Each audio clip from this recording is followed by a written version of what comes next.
अगर आप Adobe Animate CC में एनिमेशन करते हैं और आपकी FLA फाइल ओपन होने के बाद में बहुत समय तक लोड होती है, नॉट रेस्पॉन्ड हो जाती है, या फिर एनिमेशन में जो टाइमलाइन है, सीन है, जो ऑब्जेक्ट्स हैं वो बहुत धीरे धीरे मूव होते हैं, एनिमेशन बेटर नहीं हो पाता है, तो अगर आपको इस तरह की परेशानियां हो रही है तो आज मैं आपको 5 प्रैक्टिकल टिप्स देने वाला हूं जिससे कि आप किसी भी लो एंड पीसी के अंदर भी स्मूथ एनिमेशन कर पाओगे।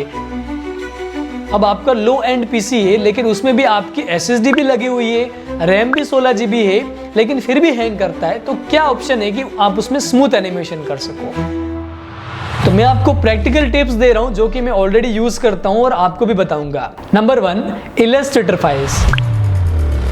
आपकी जो .ai फाइल्स होती है, इलस्ट्रेटर की फाइल्स होती है, उसमें कुछ बैकग्राउंड्स वगैरह होते हैं, कोई कैरेक्टर्स वगैरह होंगे, ऑब्जेक्ट्स होंगे, वो अगर आप .ai file Adobe Animate CC के अंदर इंपोर्ट करते हो ना तो वो हैंग करेगा, क्योंकि इलस्ट्रेटर के अंदर बहुत सारे ग्रुप्स के अंदर आइसोलेट मोड ऑन करके बहुत सारी चीज़ें ग्रुप में बनाई हुई होती है, तो जब आप उसको Adobe Animate CC में इंपोर्ट करते हो तो वो हैंग करता है। अब सजेशन ये रहेगा कि अगर आप इलस्ट्रेटर के बैकग्राउंड्स यूज़ कर रहे हो अपनी स्टोरी के अंदर, तो वहाँ पर आप इलस्ट्रेटर से हाई रेजोल्यूशन के अंदर इमेज को एक्सपोर्ट करिए, उसके बाद में आप Adobe Animate CC के अंदर उसको इंपोर्ट करिए और इमेज को यूज़ करिए बैकग्राउंड के तौर पे। अगर आपको बैकग्राउंड ही चाहिए था तो हाई रेजोल्यूशन वाला होगा, तो जब आप जूम करोगे तो वो बैकग्राउंड फटेगा नहीं, पिक्सल फटेंगे नहीं, लेकिन फिर भी आपको किसी बैकग्राउंड में पर्टिकुलर किसी जगह पर आपको और अच्छी क्वालिटी चाहिए होती है, तो वहाँ पर आप क्या कर सकते हो, इलस्ट्रेटर से ही जो ऑब्जेक्ट आपको हाई क्वालिटी में चाहिए उस ऑब्जेक्ट को आप नए डॉक्यूमेंट पर पेस्ट करिए, छोटी फाइल बना के, फिर आप क्या करिए, अकेले उस ऑब्जेक्ट को ही, उसका ही .ai फाइल आप क्या करेंगे, Adobe Animate CC में इंपोर्ट करेंगे, जिससे कि क्या होगा कि बैकग्राउंड आपका इमेज वाला हो गया और जो ऑब्जेक्ट आपको एनिमेट करना था या फिर उसका पिक्सल फटना नहीं चाहिए ऐसा था, तो वहां पर आप उसका AI फाइल यूज कर लीजिए। Number 2, multiple symbols. आपने Adobe Animate CC के अंदर बहुत सारे सिंबल्स बनाए हुए हैं, एक के अंदर एक, बहुत सारे सिंबल्स है। एग्जाम्पल के लिए जैसे कि अगर आपने रेन एनिमेशन किया है, रेन एनिमेशन में बहुत सारे सिंबल्स होते हैं, आप देखिएगा कि जब आप उसको यूज़ करते हो तब वहाँ का टाइमलाइन का जो आप पार्ट देखोगे वो हैंग करेगा। रेन एनिमेशन है, फायर एनिमेशन है, स्मोक एनिमेशन है, इस तरह के जो भी एनिमेशंस हैं उसमें ज़्यादा सिंबल होने के कारण आपका जो फाइल है वो हैंग करता है। तो अब इसका सॉल्यूशन क्या है, क्योंकि एनिमेशन तो करना ही है। जब आप एक स्टोरी बना रहे हो, आपको पता है कि किस जगह पे आपको रेन एनिमेशन या वाटर एनिमेशन दिखाना है, वहाँ पर एक नया लेयर बनाइए और वहाँ पर आप क्या करिए कि ब्लैंक छोड़ दीजिए, जो पार्ट आपको लगाना था वो ब्लैंक छोड़ दीजिए, वहाँ पे लिख दीजिए कि ये बाकी का पार्ट है, उसको नहीं लगाओगे, फिर आप पूरी अपनी स्टोरी बनाओगे, जो भी सीन बनाने थे उसको नहीं लगाया तो आपकी जो फाइल है वो वैसे ही लाइट चल रही है, आप अपना सारा एनिमेशन का काम कर लीजिए। उसके बाद में क्या करिए कि अब आपको फाइनल रेंडर देना था, उस टाइम क्या करिए, जहाँ पर आपने ब्लैंक छोड़ा था वहाँ पे जाके आप वो रेन एनिमेशन है या फायर है या वाटर है, लास्ट में आप उसका एनिमेशन करवाइए, ताकि अगर हैंग भी हो रहा है ना तो आपका लास्ट एनिमेशन ही तो बाकी रहा है ना, वो आप कर दीजिए। फिर आप अपना SWF या मीडिया इनकोडर से जो भी आप वीडियो को रेंडर करना चाहते हैं वो आप जनरेट कर दीजिए। तो इससे क्या होगा कि एक तो पूरा ही स्टोरी बनाते टाइम वो हैंग कर रहा था और एक हुआ कि लास्ट के चंद मिनटों के लिए बस वो हैंग हुआ। नंबर 3 प्रैक्टिकल टिप ये है कि आप मल्टीपल FLA डॉक्यूमेंट्स यूज करें। जैसे कि आप एक स्टोरी बना रहे हो, उस स्टोरी के अंदर आपके 5 से 7 सीन्स बनेंगे, एक 5 मिनट का स्टोरी है, तो आप क्या करेंगे, पूरी ही 5 मिनट की स्टोरी एक डॉक्यूमेंट में मत बनाइए, 15,000 16,000 फ्रेम तक वो जाते जाते अटकेगा ही अटकेगा।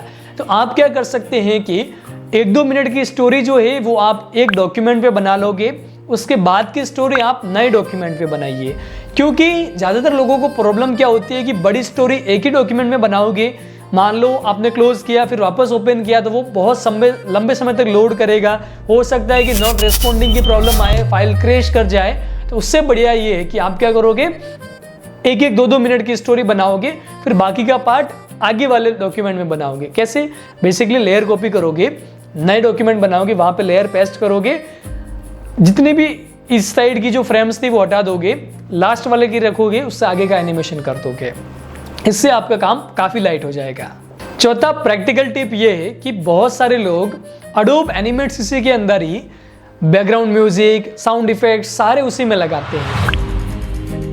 ऐसा मत करिए, क्योंकि जितना देखा जाए ना कि म्यूजिक डिज़ाइन का जो काम है ना वो एनिमेट सीसी में उतना बेस्ट नहीं होगा जितना कि आप वीडियो एडिटर के अंदर जाके कर सकते हो। तो Adobe Animate CC के अंदर अगर आप चाहते हो कि नॉर्मल बैकग्राउंड म्यूजिक लगाना है 1-2 लेयर वाला तो लगा दो, लेकिन अगर साउंड इफेक्ट्स भी यूज़ करने हैं, जैसे कि कोई एनिमेशन किया, कार जा रही है तो कार के साउंड इंजन की आवाज़ आनी चाहिए, साउंड इफेक्ट है ये, तो ऐसे अगर आपको अलग अलग साउंड इफेक्ट्स लगाने हैं तो वीडियो एडिटर का यूज़ करिए। वीडियो एडिटर बेस्ट कौन से हैं लो एंड पीसी के लिए? तो फिल्मोरा यूज़ कर सकते हो, मोवावी वीडियो एडिटर यूज़ कर सकते हो, कैपकट यूज़ कर सकते हो, किसी भी थर्ड पार्टी से डाउनलोड कर लेना, फ्री वर्जन है। इनमें आप क्या कर सकते हो कि लो एंड पीसी में काम कर सकते हो। अगर अच्छे आपको कंपाइलिंग करनी है तो आप Adobe Premiere Pro का इस्तेमाल कर सकते हो, लेकिन ये हैंग करेगा आपके पीसी को। अब मैं सारा एनिमेशन का बता रहा हूँ, लेकिन किसी को एनिमेशन सीखना है, मैं बहुत लंबे समय से 2D एनिमेशन सिखा रहा हूँ, सरल शब्दों में सिखाता हूँ। अगर आप 2D एनिमेशन मुझसे सीखना चाहते हो और मेरी मदद से आप एनिमेशन करना ही चाहते हो तो डिस्क्रिप्शन में लिंक दे रखा है, आप मेरी वेबसाइट पर विजिट करेंगे। 2D एनिमेशन का ये कोर्स है, इसको आप ज्वाइन करके कंप्यूटर लैपटॉप पर प्रैक्टिस करके इस तरह के YouTube पर जो कार्टून कहानियाँ होती है वैसे आप बनाना सीख सकते हो। प्रैक्टिकल इसमें बता रखा है और जब आप प्रैक्टिस करोगे तभी आप अच्छा सीख पाओगे। तो अगर आप इंटरेस्टेड हो तो आप जाके ज्वाइन कर सकते हो। और एक बात थी कि अगर आपको बैकग्राउंड म्यूजिक फ्री में डाउनलोड करना है ताकि कॉपीराइट का इश्यू ना आए तो यहाँ पर मैंने ये वाला वीडियो दे रखा है, आप आई कार्ड पे क्लिक करके ये वाला वीडियो देख सकते हो। अब आते हैं वापस अपने मेन पॉइंट पर। 5वां जो प्रैक्टिकल टिप है वो है ऑलवेज स्मार्ट वर्क। आप ज़्यादा से ज़्यादा क्या करिए, स्मार्ट वर्क करिए, कम से कम लेयर्स बनाइए, अननेसेसरी एनिमेशन मत करिए। ऐसा नहीं कि भर भर के लेयर्स बना दिए, जिसकी ज़रूरत नहीं थी वो भी आपने डाल दिया। आपको लाइट फाइल बनानी है, ज़्यादा उसमें ऑब्जेक्ट्स नहीं डालने हैं, AI फाइल ज़्यादा नहीं डालनी है। ट्री का यूज़ जो है ना, आपको पता है कि जो ट्री होते हैं वो सबसे हेवी फाइल होती है, आप उसका PNG फाइल डाउनलोड कर सकते हैं। जैसे कि एक ट्री है, आपने उसका AI फाइल लगाया है, उससे बढ़िया ये है कि आप उसका PNG एक्सपोर्ट कर लो, अगर आपको किसी एक जगह पे लगाना था तो इससे फाइल आपकी और लाइट हो गई। तो ऑलवेज आप स्मार्ट वर्क करेंगे तो आप एनिमेट CC के अंदर बिना हैंग किए लो एंड PC के अंदर भी काम कर सकोगे। तो आई होप मैंने जो आपको सारी टिप्स दी है आपको पसंद आई होगी। वीडियो पसंद आया तो लाइक और शेयर कर दीजिए। कार्टून चैनल से कितनी अर्निंग होती है ये जानना है तो आप मेरा ये वाला वीडियो देख लेना, इसमें मैंने स्टूडेंट्स के स्क्रीनशॉट बता रखे हैं जो मेरे से एनिमेशन सीखे हुए हैं उनके, तो जाके चेक कर सकते हैं। मैं मिलूंगा नए वीडियोस के साथ में। जय हिंद, जय भारत, वंदे मातरम।